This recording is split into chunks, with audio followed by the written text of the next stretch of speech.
pasitinkam artėjančią laimės akimirką. Apgaubti baltos gamtos stebuklo švenčiam džiaugsmą. Tylų, tikrą džiaugsmą. Rimties ir kartu ypatingo pakylėjimo džiaugsmą. Švenčiam tramdydami piktą, negerą triukšmą savyje ir kiek turim jėgų apie save. Taigi,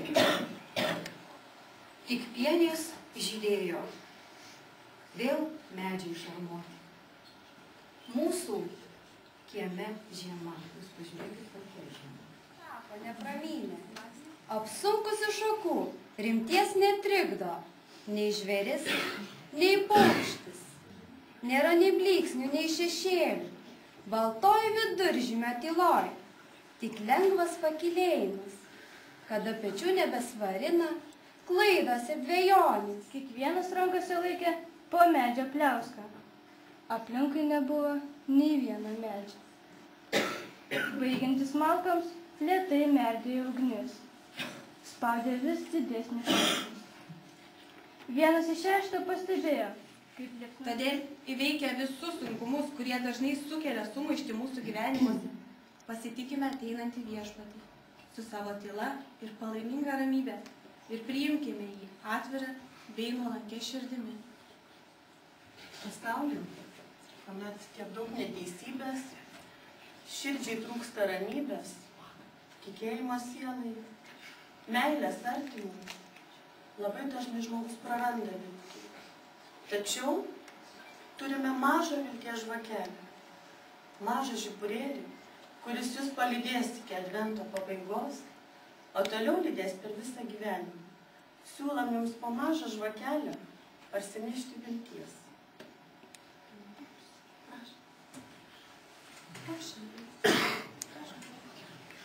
O gal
dažniausiai valgomas pačių aukotojų. Ankstyviausias šaltinis, kuriame buvo paminėtos lietuvių švenčiamos